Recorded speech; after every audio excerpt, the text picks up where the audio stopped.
रणवीर और अमित गहरे दोस्त थे। दोनों ही बहुत एडवेंचरस थे, हमेशा कुछ नया ढूंढते रहते थे। एक दिन हमने सोचा क्यों ना पास वाले जंगल में घूमने जाएं। वो सुबह जल्दी उठे और अपनी जर्नी शुरू कर दी। कुछ घंटे चलने के बाद उन्हें भूख लगने लगी और वो थक भी गए थे।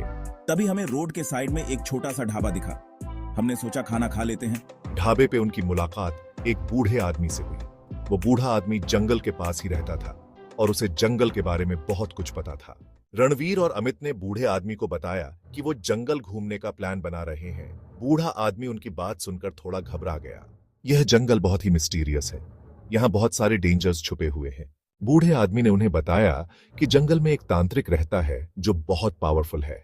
उसके गुस्से से कोई बचना नहीं चाहता।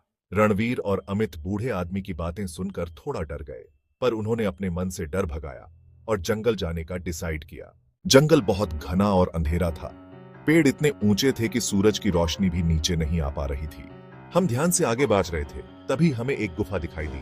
गुफा के अंदर झांक के देखा तो उनकी आंखें खुली की खुली रह गईं। गुफा सोने से भरी हुई थी। यह तो कमाल है, इतना सारा धन। सोने को देखकर रणवीर और अमित का मन लालच से भर गया। उन्होंने सोने को अपने बैग में भर लिया और जल्दी से गुफा से बाहर आ गए। वे सोने को लेकर बहुत खुश थे। उन्हें लगा कि अब वे अमीर बन जाएंगे। पर उनकी खुशी ज्यादा देर नहीं टिकी।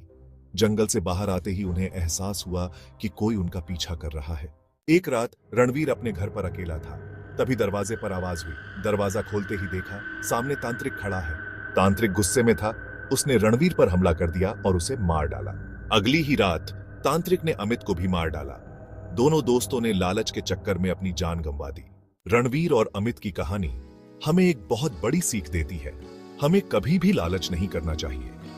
अनजान चीजों को घर लाना खतरनाक हो सकता है। हमें हमेशा सावधान रहना चाहिए और बड़ों की बात माननी चाहिए।